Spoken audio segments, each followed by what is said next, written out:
تیرے آگے یوں ہیں دبے لچے فصحا عرب کے بڑے بڑے، تیرے آگے یوں ہیں دبے لچے فصحا عرب کے بڑے بڑے، کوئی جان منہ میں زباں نہیں بلکہ جسم میں جان نہیں، تیرے آگے خاک پر جھکتا ہے ماتھا نور کا، نور نے پایا تیرے سجدے سے سیما نور کا۔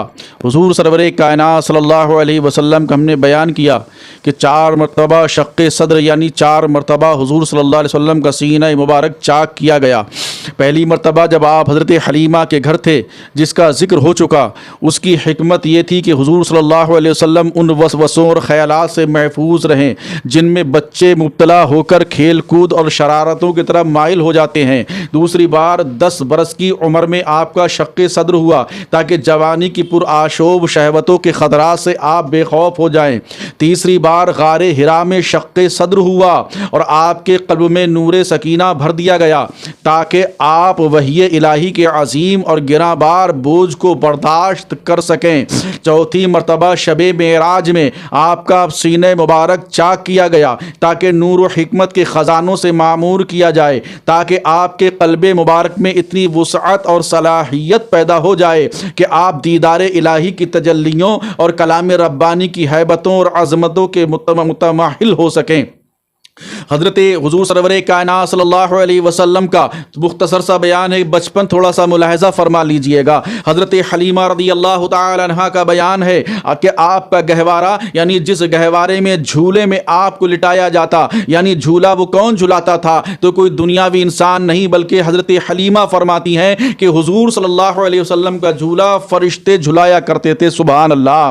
اور آپ بچپن میں چاند کی طرف انگلی اٹھا کر اشارہ فرماتے تھے تو چاند آپ کی انگلی کے اشاروں پر حرکت کرتا تھا، اور جب آپ کی زبان کھلی تو سب سے اول جو کلام آپ کی زبان مبارک سے نکلا وہ یہ تھا، اللہ اکبر الحمدللہ رب العالمین، اور صبح سبحان اللہ بکرۃ و اصیلا۔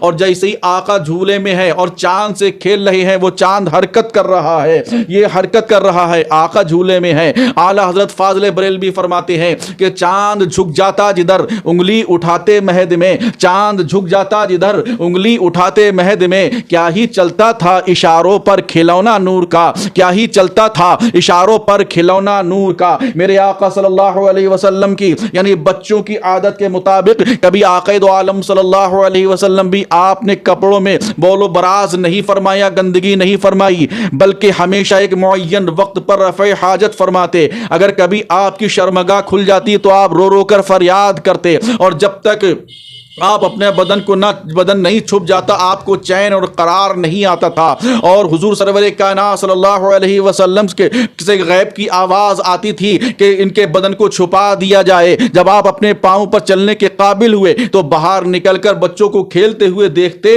مگر خود کھیل کود میں سرکار کبھی شریک نہیں ہوتے تھے۔ لڑکے آپ کو کھیلنے کے لیے بلاتے تو آپ فرماتے کہ میں کھیلنے کے لیے نہیں پیدا کیا گیا ہوں۔ اللہ اکبر۔ حضور اقدس صلی اللہ علیہ وسلم آپ گھٹنوں کے بل نہیں چلے بلکہ آپ قدموں کے بل چلے ہیں، تاکہ گھٹنوں کے بل اللہ نے نہیں آپ کو چلایا ہے بلکہ آپ قدموں کے بل چلے ہیں۔ حضور اقدس صلی اللہ علیہ وسلم کی عمر شریف جب 6 برس کی ہو گئی تو آپ کی والدہ ماجدہ آپ کو ساتھ لے کر مدینہ منورہ آپ کے دادا کی ننہال بنو عدی بن نجار میں رشتہ داروں کی ملاقات یا اپنے شوہر کی قبر کی زیارت کے لیے تشریف لے گئیں۔ حضور اقدس صلی اللہ علیہ وسلم کے والد ماجد کی باندھی حضرت ام ایمن بھی اس سفر میں آپ کے ساتھ تھیں۔ وہاں سے واپسی پر ابوا نامی ایک گاؤں ہے، اس گاؤں میں حضرت بی بی آمنہ کی وفات ہو جاتی ہے اور وہ وہی مدفون ہوئی۔ والد ماجد کا سایہ تو ولادت سے پہلے یعنی آپ کے پیدا ہونے سے پہلے ہی اٹھ چکا تھا۔ اب والدہ ماجدہ کی آغوش شفقت کا بھی خاتمہ ہو گیا، لیکن حضرت بی بی آمنہ رضی اللہ تعالی عنہا کا یہ در یتیم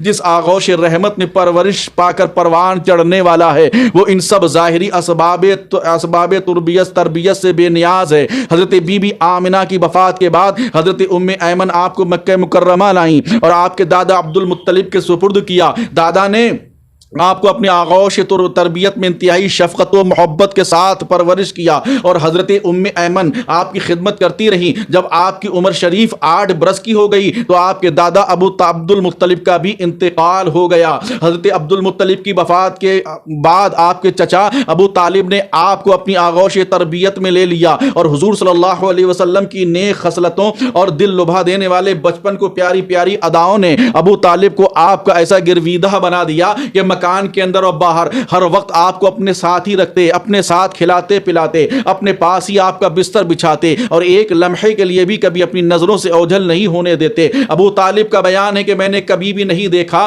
کہ حضور صلی اللہ علیہ وسلم کسی وقت بھی کوئی جھوٹ بولے ہو، یا کبھی کسی کو دھوکہ دیا ہو، یا کبھی کسی کو ایذا پہنچائی ہو، یا بیہودہ لڑکوں کے پاس کھیلنے کے لیے گئے ہوں، یا کبھی کوئی خلاف تہذیب بات کی ہو۔